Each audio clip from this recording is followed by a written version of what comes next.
Update. I caught my mom cheating and now my family went no contact because I didn't want to forgive her. Original story. My mom, female 51, cheated on dad, 58. If it was the first time, I don't know. Although I doubt it, but about 9 months ago, my younger sister, female 23, and I caught her in the act in mom and dad's bed when we got dates mixed and showed up in the wrong weekend to a supposed family gathering. I don't want to go into details since I don't know how much is relevant here, but the way we found them probably added to my anger and it forgiving of her. She swore it was a one-time thing, yada yada yada, and dad believed her even though this crushed his spirit. And he's not his bubbly self after that and has lost a lot of weight since. Nobody else believed her, but my other siblings, male 33, male 31, female 31, and female 23, and some of the other family members who found out thought if he forgave her, it was good enough for them. And after a few months, everything was supposed to be as usual. I did not, however, forgive her, and I told her that evening she was dead to me, and she was never to be part of me or my baby's, 3 months female, life. I was pregnant at the time and I was supposed to break the news at that gathering. I kept my promise and refused to see or talk to her throughout the pregnancy, and she was raging and calling me selfish, cold-hearted, and a nihil for depriving her of her first grandchild. Not only her, the rest of the family seemed to think I am at the wrong too, including Dad, and they all went no contact with me. I suspect it's to pressure me to talk to her again, but my sister said no, they all just think I'm a big a-hole and don't want anything to do with me. The only ones on my side are my significant other, one cousin, and of course myself. I can't forgive her. Not only for what I witnessed that will haunt me for the rest of my life, but even because of what Dad has become. I have never seen him so defeated and depressed. Always on the verge of tears whenever I ask how he was. And the last time we met, a month or so before I gave birth, he cried in the nursery he was helping me prepare for my daughter. I resented my mom even more. The thought of her in my life honestly makes me want to vomit. No one from my family have met my daughter since her birth. No one asked or called or did anything. My significant other, in a desperate attempt, sent a picture of me and my newborn baby to my family chat group, and none responded. It feels like this is becoming a battle of me versus mom and she is winning. The problem is I love my family so much. We have always been so close. I wouldn't mind them having a relationship with both me and mom, but they're set on going no contact as long as I'm excluding my mom from my life. I miss them. And most of all, I miss Dad, who I believe needs me now more than any other time. I am very lost and tired of crying myself to sleep every night, but I can't rid myself of the resentment. What can I do? Edit. Thanks a lot for the support I'm getting both here and on the chat. Although many are saying I am being very dramatic and cheating isn't that bad, and that I'm being silly to feel traumatized. I'm not judging cheaters, and I'm sorry for everyone who felt triggered. Of course, many can come back from infidelity and stay in their relationship. I'm just telling my experience. I am not, neither here nor privately, going to give the kinky details. It's not about that. I leave that to your imagination and my nightmares. I will, however, tell what transpired afterwards. As I said, little sister and I got dates mixed and went to mom and dad's home. We heard commotion at mom's voice, and we thought she had fallen or something and hurt herself, so we ran upstairs in fear. But they saw us. It was the usual mom sobbing, telling us, "It's not what you think, it's not what you think," while getting dressed. The dude ran to the bathroom, and my sister is yelling and crying. I asked Mom, "Is Dad in on it? Does he know?" Because I thought they maybe had an arrangement. The dude then goes out in my dad's bathrobe, smirking, and he sat on a bed and started smoking. My sister is hysterical now, and I started yelling, "What's going on? Does Daddy know?" I took out my phone to call Dad and turned to get out of there. But Mom jumped at me and knocked the phone out of my hand and begged me to stop. The dude then went to the door and locked it and stood there blocking it, chuckling. I turned to Mom and told her to let us out. She came towards me and slapped me twice around my face, yelling at me to calm down. Sister was screaming, "Leave her alone, she's pregnant, you slut." And she had called Dad and started sobbing and begging him to come. The dude heard Dad is coming, so he took off the robe and started getting into his clothes in front of us. I took my sister and ran out and sat in the car waiting for Dad. And that's what happened. Now for the top advice before reading the update. First of all, congratulations. Secondly, focus on your family, dear. You have a new baby. You don't need this BS in your life right now.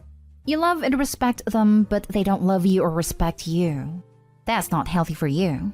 If they don't want you, don't make effort. Because you did nothing wrong, and you're making effort for nothing. I think they can even try to come back in your life when they realize you gave up on them. Thank you. I'm so sorry that your family's punishing you like this, just when you should be having so much joy sharing your baby with them. Get some counseling, even if it's to come to terms with what you saw that day. You know that wasn't the first time your mom cheated, and she's probably still doing it. But they've all decided to overlook it, and somehow they've transferred their anger at your mother's betrayal onto your reaction. Nice trick. Counseling, now. Edit. While I'm advocating counseling for Opie's for her own peace of mind, and understand she has no part in the family's nuclear backlash, she deserves to drop the upset that's causing her distress and sleepless nights. I never thought of counseling, to be honest. Maybe I should give it a go. This is quite possibly the most mind-boggling post I have ever read on the sub. The fact that you literally did nothing wrong, and yet everyone is treating you like you're the worst person alive is downright infuriating. Honestly, screw the rest of them. They're awful for what they've done to you, but they made their choice, so let them stick with it. Even if they somehow realize they messed up, they're no longer worth your time and energy. Much like you, I'm more worried about your father. If you're not blocked, send him a message stating how much you care about him, and how if he wants to be in your child's life, he absolutely can. Then wait for him to respond when he's ready. And now for the update. First of all, thank you guys for still reaching out to me asking how I am, and if I had an update. I'm afraid that things got a lot worse the last couple of weeks, and I'm very sorry if you were waiting for a happier update. I have tried to make this update as short as possible. If you wonder about anything, I will try to answer as best as I can. I mentioned in my original post that one cousin, female 22, took my side, or should I say, she didn't cut me off. She did some investigation and found out that there was this rumor about my little sister not being my dad's biological daughter. My mom told my siblings that I was the one who had spread this rumor to hurt her reputation, and that's what made them go no contact. When I told my significant other this, he was very shocked and told me he's been receiving anonymous texts and emails from a guy claiming that I was unfaithful with him and that our baby isn't my significant other's. My significant other didn't want me to know this before because of how I was, still am, doing. I made a final desperate attempt to contact my siblings and dad, and wrote them a very long email and asked my cousin to send it to them to make sure they got it. The only response I got is my oldest brother's fiancé emailing my significant other that we're uninvited to her and brother's wedding in April. That was a week ago. Yesterday, Dad called my significant other. He told him that I felt obligated to tell him the truth about me, that I have been lying to everybody and that I have made up the whole mom having an affair thing to cover my own unfaithfulness, and he advised my significant other to take a paternity test to make sure our baby is his. I heard everything because significant other had put him on speaker. I'm sorry, my update is lame and rather horrible. I have been crying on and off since yesterday, running to the bathroom, being sick whenever I think about Dad's words. I don't know if I regret investigating further and not letting it go. I realize now that I won't be hearing from any of my family anytime soon, and for the first time in over 6 months now, that I think it maybe is for the best.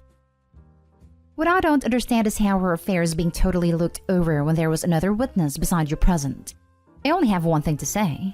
Cut all contact with your whole family, and if you can move to another city/town or country, seek help ASAP and take care of yourself and your husband and your baby. This is easy. The mother, who is also obviously cooking up all those rumors, convinced the younger sister that what she'd seen wasn't what happened. The human mind does very weird things when traumatized and in shock. I wouldn't be surprised if the mother turned the whole thing to, it was Opie who cheated in our bedroom with that guy, and little sister and I found her. And now she's trying to pin that on me to cover up her affair. She most likely is also the one who sent those messages to Opie's significant other. I had a wife like this. Insanity. Pure insanity. Catch her doing something and she would try to convince me it was her that caught me. Thought I was schizophrenic for a bit. My mom spread a rumor that my older brother was hooking up with our cousin when we were all teens.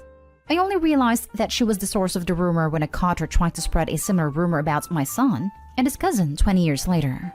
Some folks' parents really are monsters. You have a small kid. One day your daughter may face some difficult things in her life, and you'll be an example in how to handle dishonesty. Don't keep liars and cheaters around. It only drag you down. Surround yourself with the great people who care about you and nobody else. Be glad the trash took itself out. Who knows what other kinds of BS they try to pull in the future. This doesn't make sense because the sister was there and witnessed it too. So how did you make up the story? Yes, that's what Dad is saying now. I don't know if he believes it himself, or he's just trying to break my husband and me up by making him doubt me. My husband doesn't want anything to do with my family anymore and advised me not to go investigate anymore and just let them go.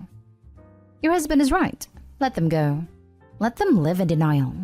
You told them what happened and how they reacted is on them. They are now trying to break your little family up in retaliation, so cut them off. At least for now. Next story is titled, Update. I threw a low blow at my boyfriend at 20 male during an argument and I don't know how to fix it. 22 female. Original story. We have a great relationship and I think I may have ruined it. We have been dating for a year and we are going fine. My boyfriend has a tendency to forget things. He manages it well, but sometimes I have to remind him of things. He forgot to take the spare key I had given him when he was coming over to my place. I was at my friend's place and her boyfriend had just broken up with her and she was a mess. I was just helping her calm down and it was pretty emotionally stressful. It was a bad relationship and I had told her that it would be better if she left it. She started to blame me for the breakup and she lashed out on me. It was very hurtful. He texted me while I was already in a bad mood and I told him I would be over in half an hour. It took me about 1.5 hours to get back. I could see he was slightly irritated. I'd asked him to bring over something that he had forgotten at his place. He had forgotten it too, and I just snapped. I said that my friends were right and I was dating a freaking idiot. It was a pretty hurtful thing to say because he was pretty hurt. He was very hurt by it and I apologized immediately, but he was really sad. He is insecure about his intelligence and I just insulted about something he is insecure about. I have tried to apologize for it and he says it is fine, but I can see that he is still hurt by it. I reacted like a child and hurt him. He is so sweet that he brought the things over the next morning even though it is a 2-hour drive to work for him from my place. I want to fix this. I don't know how to fix this. Now for the top advice before reading the update. If my friends called my girlfriend an idiot, I would never talk to them again. I can't even imagine saying that to her myself. If I was him, I would lose a lot of trust with you and feel insecure and anxious every time you go see your friends.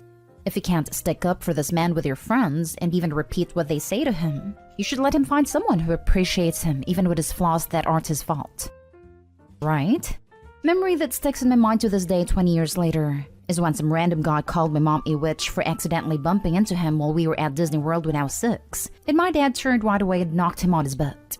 Can't imagine ever doing anything less if someone said something awful about a person I love, let alone a friend doing it. What an awful way to treat your man. Damn, girl.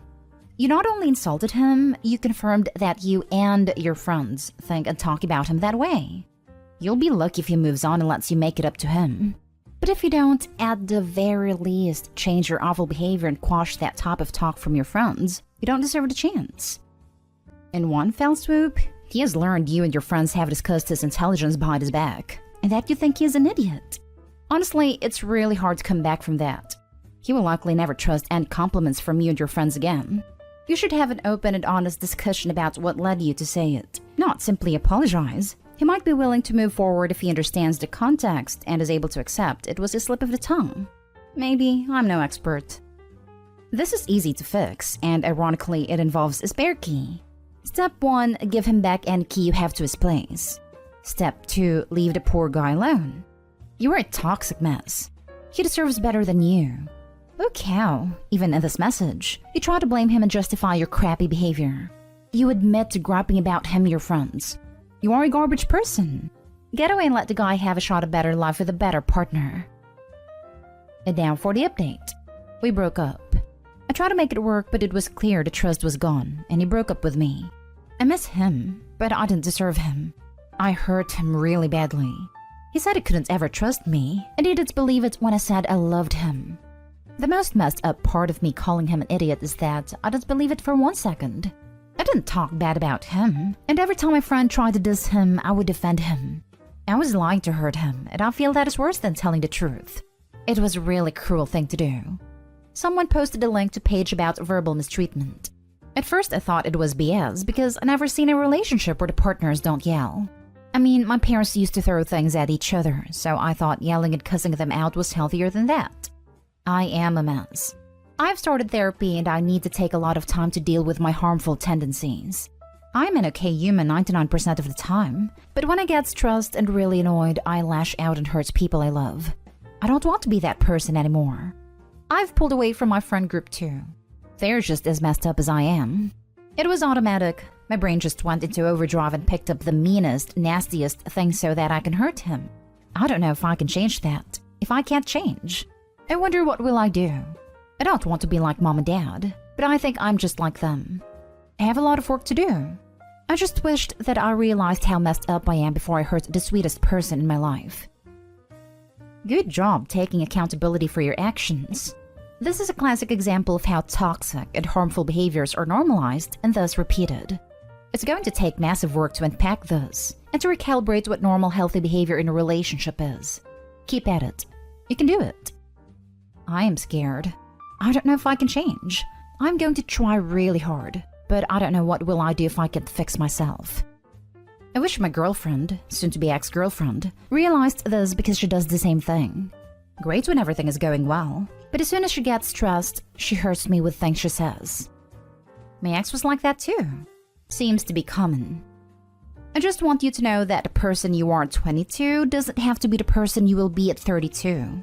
You are fully capable of improving your empathy skills, emotional intelligence, and keeping a lid on your temper in therapy. You can learn how to communicate better. You can learn how to identify and express your emotions in a healthy way. And over time, it becomes your new worldview. I know it because I've lived it, right down to the unhealthy temper and poor relationship role models. I wasn't emotionally stable at 22. At 32, my therapist frequently compliments me on my handling of situations and communication skills. You are not your parents, you're you, and you can grow.